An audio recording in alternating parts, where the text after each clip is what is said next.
I'm Michael Steinmacher. Today we are having another edition of Army MWR Libraries Presents. Our featured guest today is David Sears.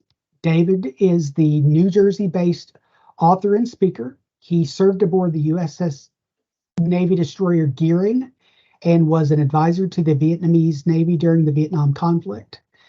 His Navy service included his seagoing experience brings a lot of authenticity to his books, which include Such Men as These, the story of the Navy pilots who flew deadly skies over Korea and Pacific Air, how fearless flyboys, peerless aircraft, and fast flat tops conquered the skies in the war with Japan. He's also the author of the forthcoming book, Duel in the Deep, Hunters, the Hunted, and High Seas Fight to the Finish.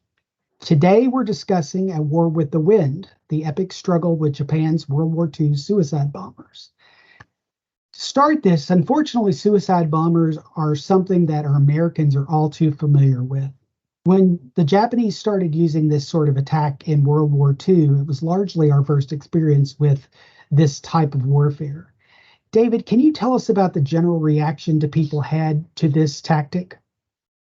Yeah, I'd be glad to, but let me first begin by giving you a little bit more about my credentials. My military experience is actually rather slim. I was in the U.S. Navy as an officer from 1969 to 1973. I served 2 years aboard a destroyer, so I did have a lot of seagoing experience during those 2 years. And also spent a year in country in Vietnam during the Vietnam conflict. Now that was followed by 30 years in corporate business. So I actually picked up the thread of my military experience and military history in the early 2000s. And I've just completed my 5th book, which is going to be coming out in September of this year. But in writing these books primarily about World War II, I've kind of relied on an author and historian called Samuel Morison, a Harvard professor who persuaded Franklin Roosevelt during the first days of World War II to actually participate, to be a living witness to what was going on in the war from a naval perspective, both in the Pacific and the Atlantic. And I'd like to read you a couple of quotes from the first volume of what became, I believe it was 13 volumes of the history of the United States Navy in World War II. Morrison's basic point was that too much of history was written from the outside looking in. And his approach during World War II was to be on the inside, looking at history as it happened.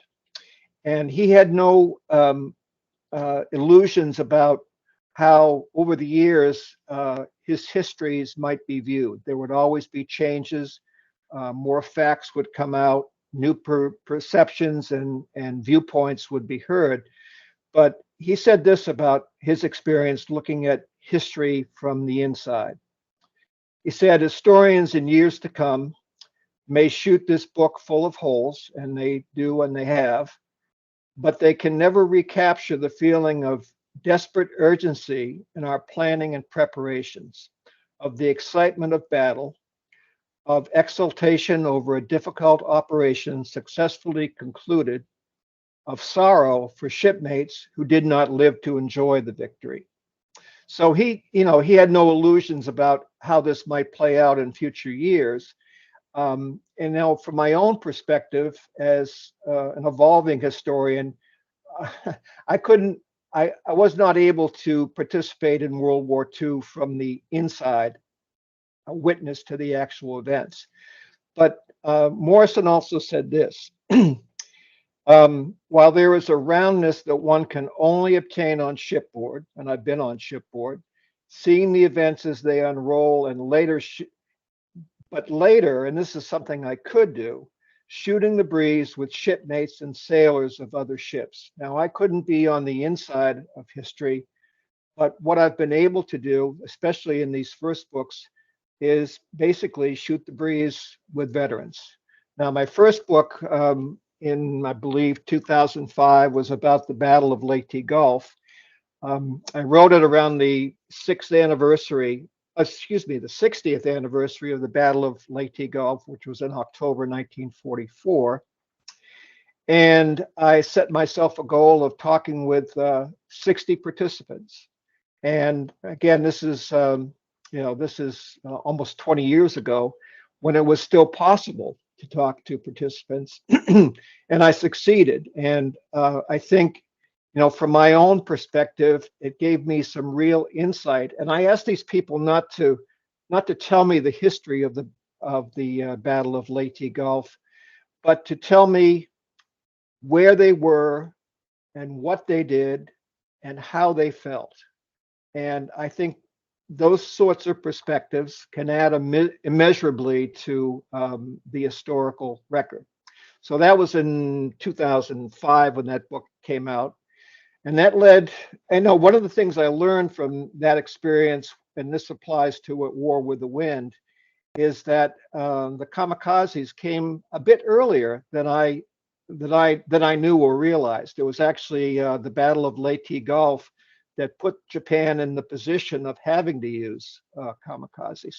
So for At War with the Wind, now this is published in 2008 and it's recently been reissued both in book form and as an audio book. I set myself a goal of talking to 300 participants. And I'm not sure if I achieved that goal, but I know I talked with hundreds.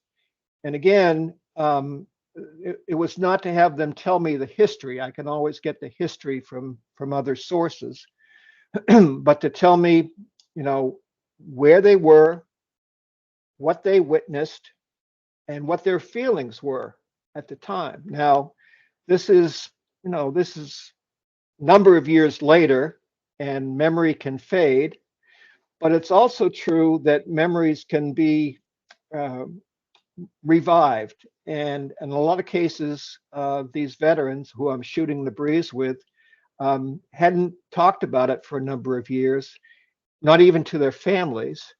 And to have an outsider like me chatting with them about it, in my perception, they tended to bring out these stories and added some real emotion and context to what I was writing. So that was the approach I took with both the last epic naval battle in this book, At War with the Wind.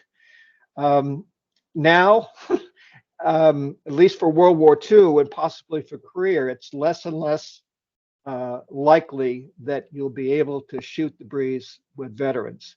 And to me, that's always been an important part of history. I've had to adapt.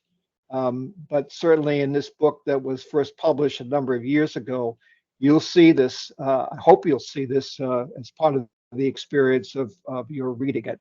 And certainly I can respond to questions you might have about the process of what we'll call shooting the breeze with the veterans. So that's me. That's my history.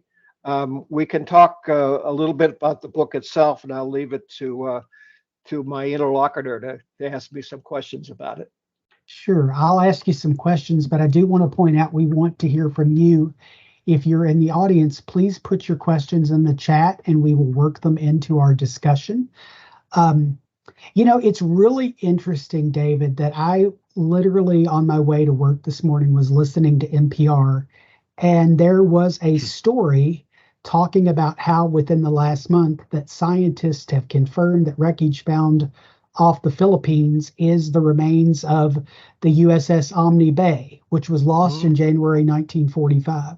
Can you tell us a little bit more about the Omni Bay as sort of an introduction to our discussion today? Sure. Now, the Omni Bay was an aircraft carrier, but it was a kind of special type of aircraft carrier.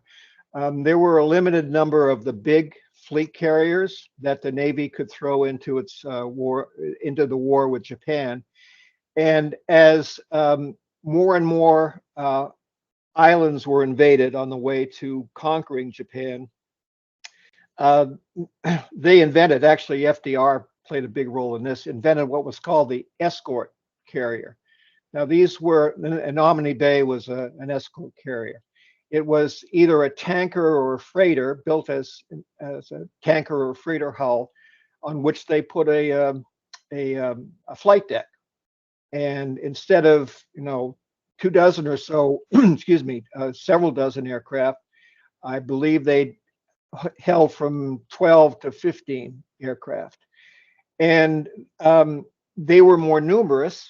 They are also more vulnerable because they were assigned to invasion fleets. And they became targets for the Japanese kamikazes. And they were less able than the fleet carriers, for example, to unable to stay out in the open waters where they were safer, having to stay inshore and subject to attack by kamikaze aircraft. Now, I believe that was in January 1945. The first escort carriers were actually sunk at the tail end of the Battle of Leyte Gulf, which goes back to October 1944. And, a thing to remember about the discovery of these vessels, it's kind of an ongoing process because we're talking about dozens of small, medium-sized, and large-size Navy ships that were lost to kamikaze aircraft towards the end of the war. Each of these vessels was and is a memorial because in many cases, dozens, if not hundreds, of sailors were trapped and went down with the ship. So it's an important thing, and the Omni Bay is not the only example. I think a destroyer was also recently located. I'm not sure. That may have been closer to Okinawa. It's important to remember that these are sacred memorials to U.S. Navy veterans, and not always just Navy, but also Marine Corps and Army veterans who happen to be serving on these ships.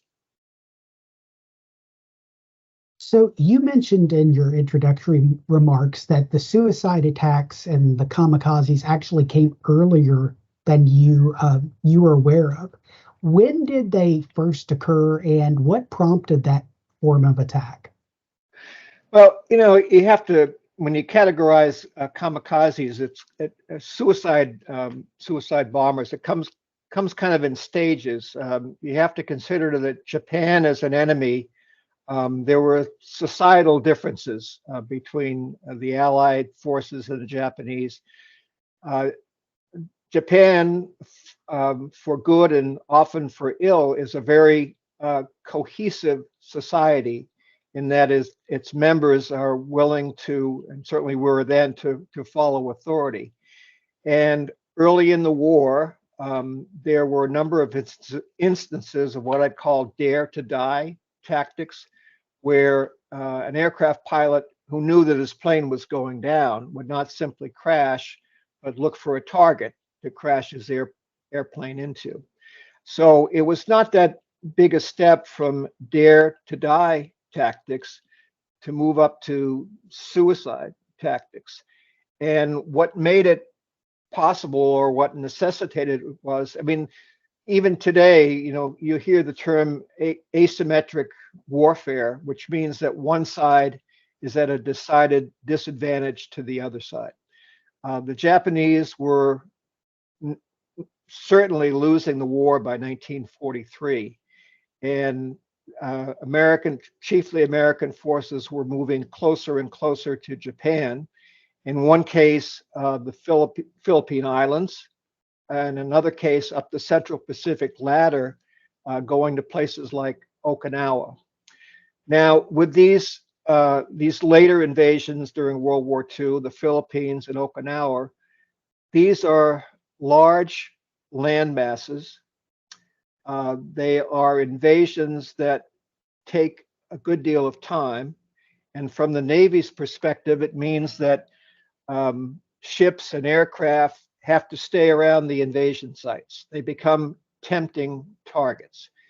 And by that stage, and we're talking 1944 now, June to October 1944, the Japanese had lost, they'd lost a lot of aircraft, but more importantly, they'd lost a lot of qualified aviators.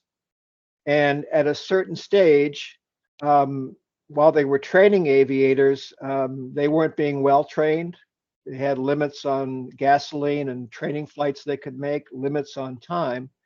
So it became a tactic to use these ill-trained pilots to target ships, and primarily they wanted to target aircraft carriers who were vulnerable because they had to support invasions of large land masses.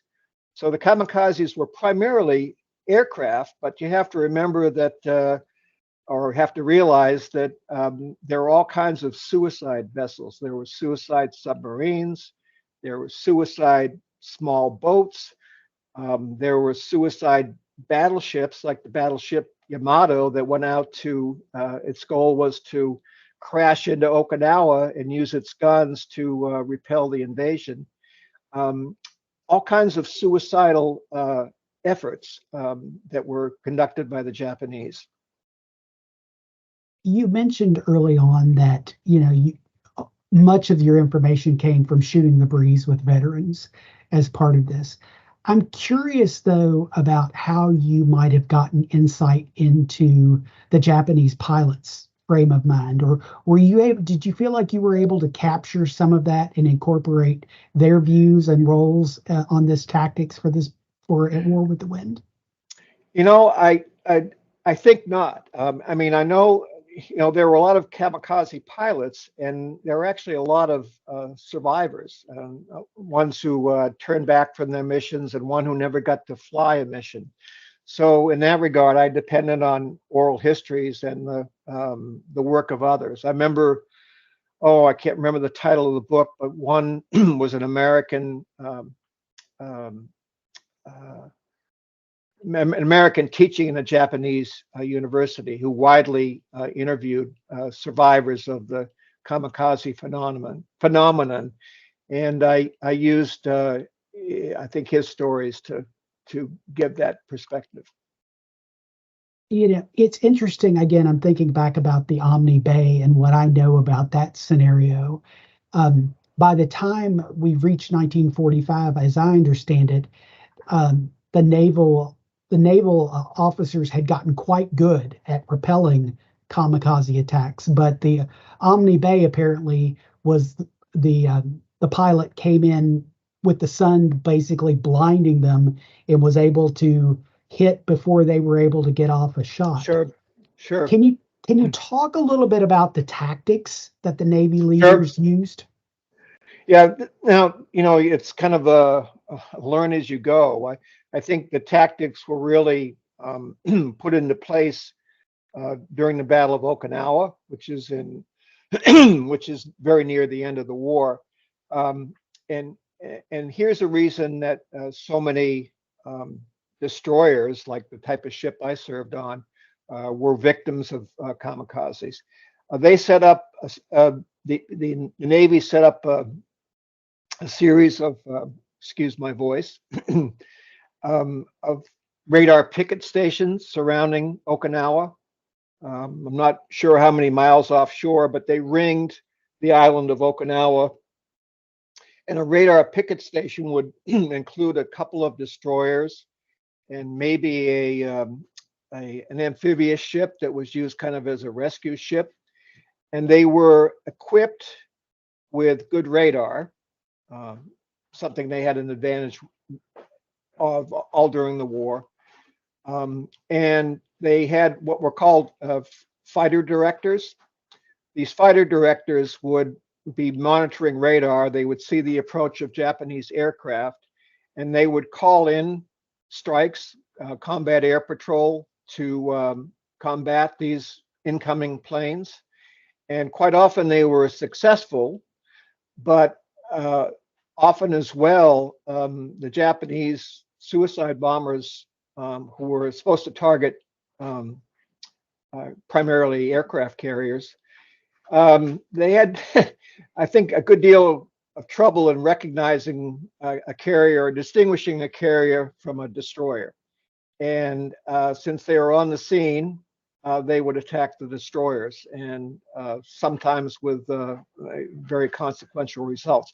But that was the main, the main target was to set up radar picket lines around the island, have good radar capabilities, personnel, fighter directors who could coordinate aircraft to come in and oppose um, the kamikazes.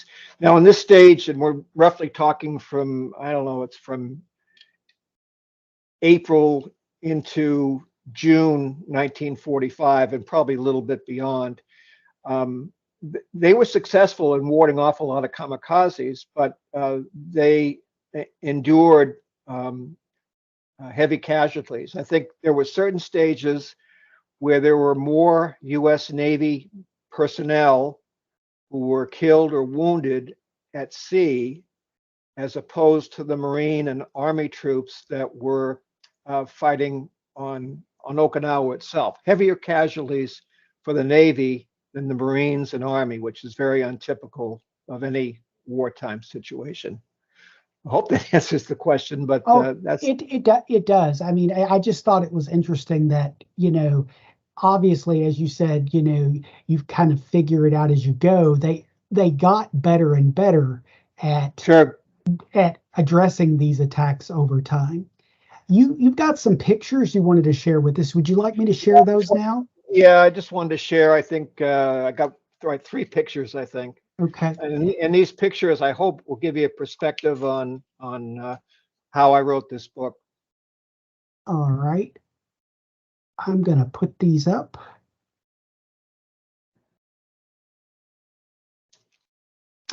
Okay, this picture, I hope everybody's seeing the deck of an aircraft carrier. This is actually a pretty famous picture, at least I recognize anyways. I don't know if any of you have seen or heard of the TV series Victory at Sea, but this was kind of the main picture surrounding Victory at Sea. And this is the USS Bunker Hill that was struck by multiple kamikazes on May 11th, 1945. It was relatively rare for a big fleet carrier like this to be hit by kamikazes, but I believe this was hit by either one, two, or three. And the crashes carried the plane. The planes went through the flight deck. One interesting point is that British aircraft carriers had steel decks, and U.S. Navy aircraft carriers had wooden decks. So the damage to a U.S. Navy carrier would be more substantial than a British aircraft carrier. I believe these planes went down to the third level below the flight deck, and quite often, and I think this is one of those examples, not only would there be the impact of the crash, but once they penetrated the top decks, they carried bombs that would explode within the ship. And I think in this case, yeah, casualties were enormous. There were 396 sailors were killed, and 264 were wounded. So a lot of casualties. Now, in this case, I interviewed at least three people, crew members of the Bunker Hill. All three of them were actually in aircraft assigned to the Bunker Hill. One was a guy named Al Turnbull, who when the kamikaze struck, he was actually on the flight deck, a pilot. He was moving aircraft around. Another crew member from the same squadron was actually in the sick bay, 3 decks below this crash. And a third, again, another aviator, was a guy named Ed Duffy, who ended up manning one of the fire hoses that you may be able to see in the background. So again, this is an example where I'm not asking them to recount what happened, but I am asking them to tell me what they experienced and what their reflections and emotions were at the time. So that to me, as best as I was able to do, was living history as opposed to history on the outside. Next picture. Yeah, this is the USS Lindsay. Now, I started my book by drawing a parallel between a suicide attack in the Middle East against the destroyer USS Cole. I forget the year that is, but we're talking in either the late 1990s or early 2000s. But this is the USS Lindsay. And I'm not sure you get the full perspective here, but the USS Lindsay basically it lost its bow. I mean, what you're seeing in the middle of the picture is the bridge of the USS Lindsay, and in front of it, a gun mount. But everything from that gun mount forward was basically destroyed by a kamikaze aircraft. Now, I talked with, let's see, 3 people from the USS Lindsay who were there and witnessed that.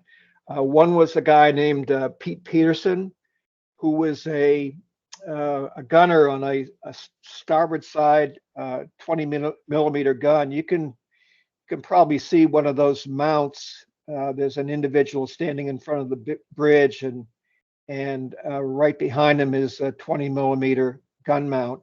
I believe that Pete Peterson was one of the ones who was standing at that weapon. 2 other people, Walter Gau, G-A-U, and Paul LaRochelle, were in what was called Mount Number 2. Now you can see that towards the front end of the picture. You'll see a hatch that's open.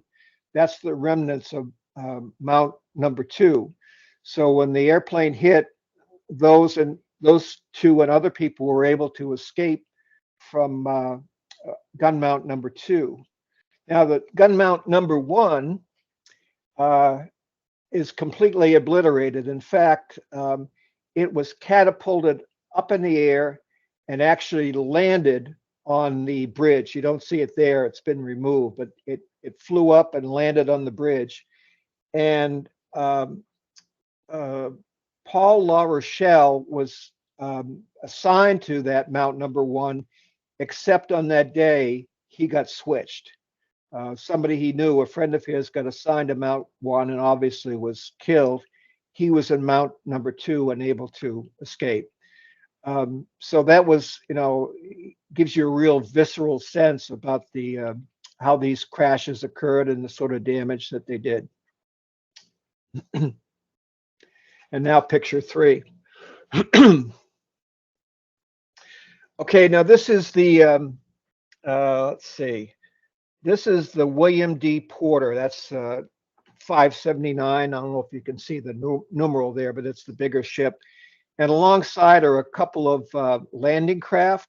Now, these radar picket stations were, there would be 1 or 2 destroyers, but there will also be these landing craft, amphibious landing craft, that were used both as decoys and as rescue craft when when ships were sunk.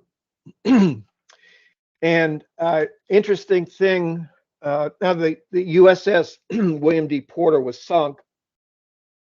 A kamikaze came in. It didn't really crash the ship, but it hit the radar antenna, crashed next to the ship, and then its bomb exploded.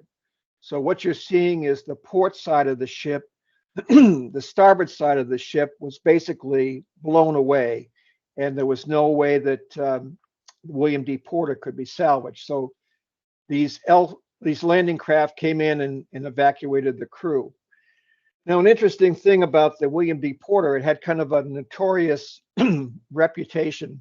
During 1943, when FDR was aboard the aboard a battleship Iowa, on his way to a conference in Tehran, William D. Porter, this is November 1943, was one of the escorting ships, and it tried to give a torpedo launch demonstration for FDR's benefit. And the torpedo went astray and almost hit the USS Iowa, and a great embarrassment. And as you know, I think FDR was a Democratic president, and whenever subsequent to that, whenever the William D. Porter was assigned to a new formation, it would routinely be greeted by the message that went as follows: "Don't shoot, we're Republicans." So it had quite a notorious history, and finally met its fate during the kamikaze era.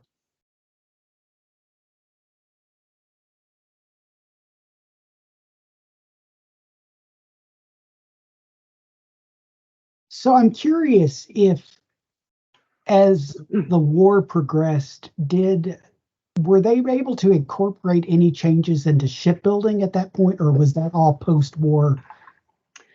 Yeah, that was, I mean, yes and no. I mean, the ships that confronted the kamikazes off Okinawa were definitely stronger, bigger, and better ships than the ones earlier in the war. But a lot of them were these U.S. Navy destroyers, and they're routinely called, I guess they probably still are today, they're called tin cans. And that's because in the interest of speed and maneuverability, the degree of armor is very, very slight. And that's, that even proved true for the USS Cole, which was roughly 3 times the size of these World War II destroyers. But all it took was a small boat and explosives to blow a big hole in the USS Cole. And this is, 60 to 70 years later. So, defenses were better, but not infallible. How did their tactics change, or did their tactics change as Japan became more increasingly desperate toward the end of the war?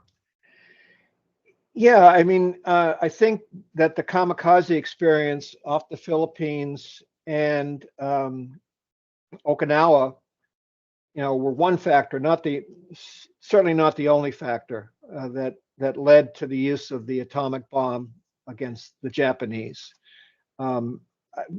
Japanese were using suicidal tactics to prevent invasion, but they are also harboring their weapons to protect against an invasion of the homeland. And as I said, there were multiple types of kamikazes. I just read recently about a Japanese author actually, who'd written about Unit 731, which was a Japanese germ warfare unit that was experimenting in China, and that unit 731 had unleashed germ warfare routinely on Japanese cities, I think killing upwards of 200,000 civilians. And there were plans, they were never realized, to send kamikaze pilots aboard submarines to the submarines were also carrying aircraft, to take them across the Pacific, to moor in the waters off San Diego, launch the planes equipped with, I believe it was Plague, and crash them into San Diego. Now, the target date for doing that was, I believe, September 22nd, 1945. Fortunately, the plan was never realized, never implemented, but if it had been, it would have come just shortly before Japan's surrender. So there were, at the time, and again, you got to put this in the context of what history was in 1945, when the kamikaze experience certainly deepened the attitude of resentment against the Japanese, and gave the sense that this was no holds barred, that we had to do whatever we could to defeat Japan. Well, you mentioned the idea that they were doing things unconventionally. You had also mentioned to me that there were some other unconventional tactics that predated that we would think of more of in the context of today. Can you tell us about these early drones you were mentioning? Actually, this occurred in, I believe the time frame is maybe late 1944. But the Japanese actually conceived and executed an idea to put together balloons, aerial balloons, that they would launch, get up into the high atmosphere, and which would follow the trade winds to the United States, to the Western states.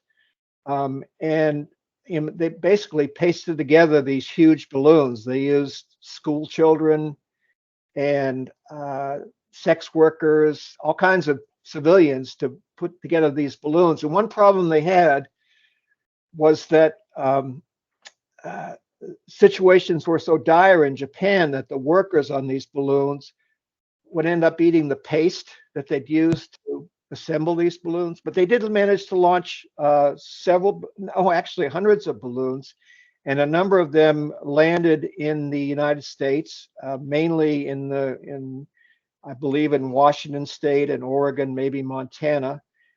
They killed, I think, a total of 6 people, including members of a Sunday school class on a picnic somewhere in Oregon. But that's the type of things that they were concocting to strike back at the United States, which are both, they're kind of insidious, but they're also kind of futile approaches to trying to defend itself. Just a reminder, if anyone has any questions, please put them in the chat. I do want to ask you, David, though, we haven't really talked about the word kamikaze and its origins and the whole idea Sure. of your title, At War with the Wind. Could you please talk to us a little bit about that? Yeah, the term kamikaze has kind of become shorthand for suicide bombing. I mean, it's in the vernacular now. But basically, its origins are in ancient Japan. I'm going to say it's the 14th or 15th century. There was a purported invasion from China, some part of China, coming against the Japanese home islands, and a so-called beneficial or divine wind interceded to basically sink the invasion fleet. And that was the origin of the term kamikaze. They also called them, blossoms in the wind, that, these were blossoms, in other words, young Japanese manhood falling from the trees like the blossoms do in April, and to save the Japanese Empire. I mean, I think the mood of the Japanese, or certainly of the Japanese leadership at that time, was that, and again, this is the Japanese military leadership, they would, rather than surrender, they would rather see the entire destruction of the Japanese population. I don't think that's, an exaggeration, and certainly that was just the military leadership of Japan. But that was the degree of sacrifice that they were willing to endure instead of surrendering. And knowing that, do you think that's something that we've learned over time? Or do you think that factored in, it was known and factored into the decisions you mentioned about the atomic bombs? Do you think that was part of that decision as well, knowing that they were so resolute? Yeah. I mean, if anybody who's seen the book about the movie about the atomic bomb, it's come out recently, we'll get a sense of the issues that were floating around at the time.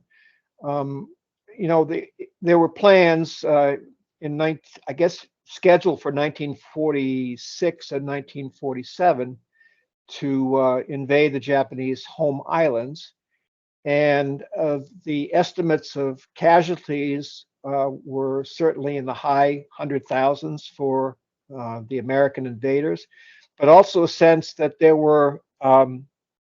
would be as many casualties as many Japanese civilian casualties at the same time.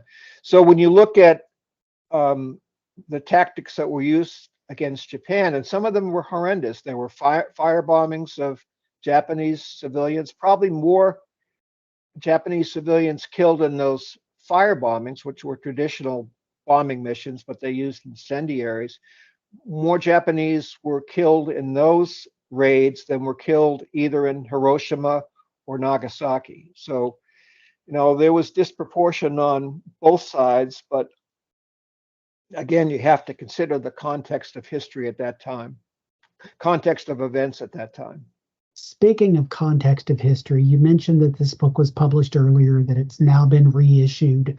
Looking back, do you wish you had asked anything different when you were shooting The Breeze? Is there anything you think now, oh, I wish we had talked about that? Or do you feel like you did a really good job capturing all that?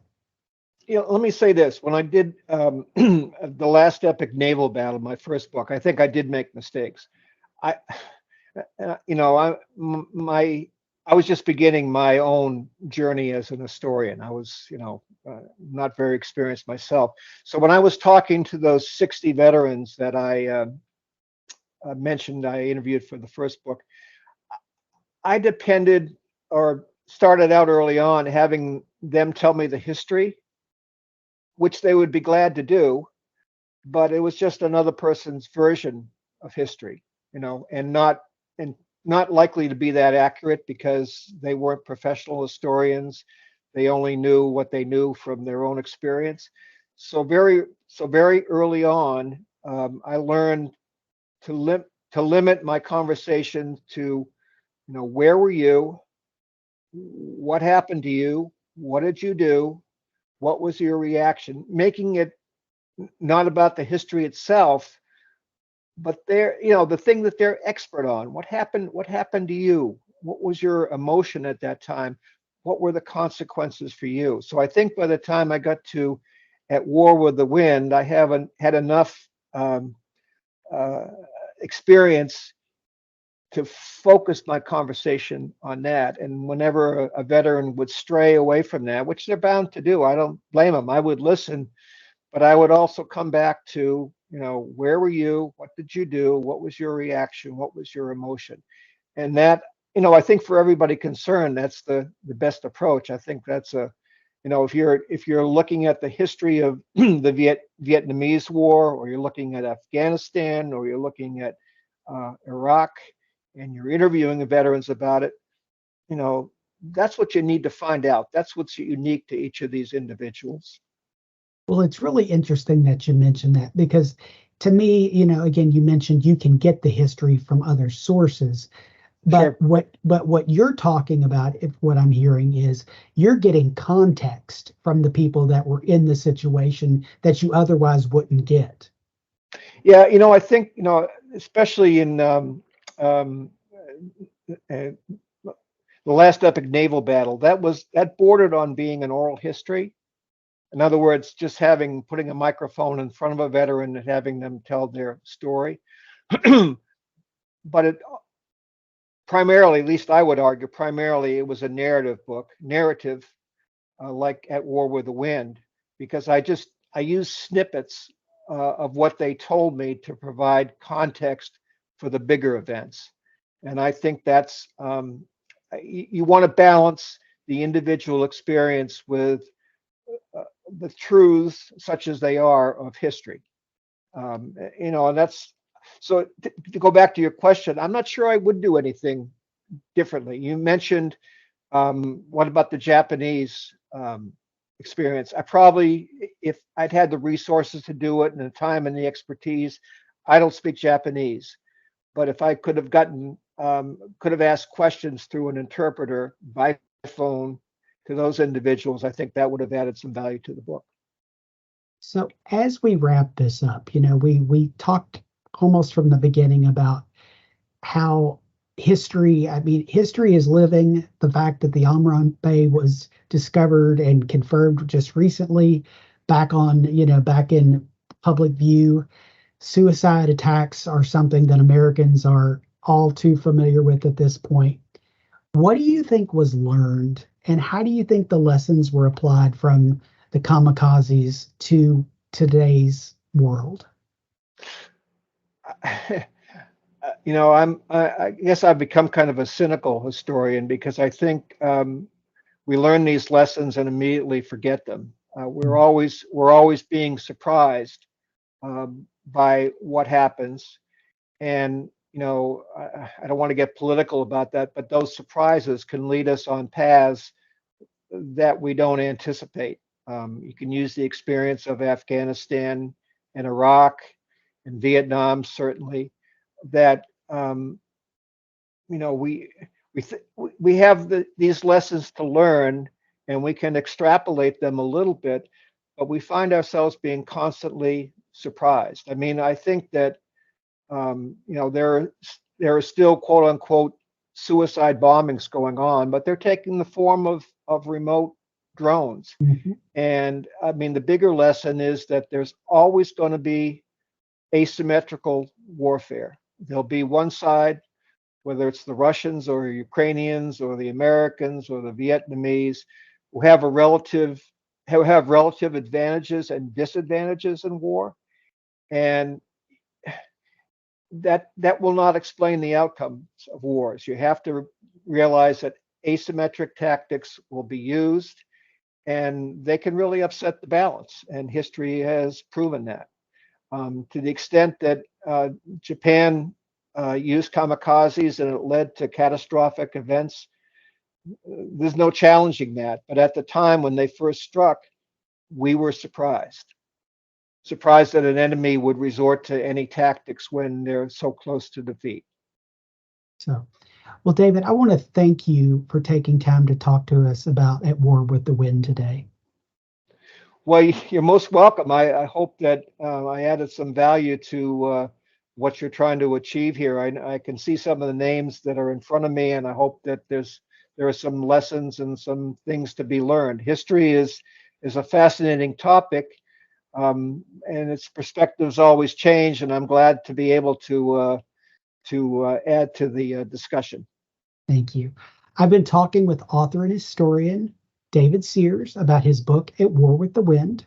I'm Michael Steinmacher, coming to you from Fort Knox's Barr Memorial Library. Thanks for listening.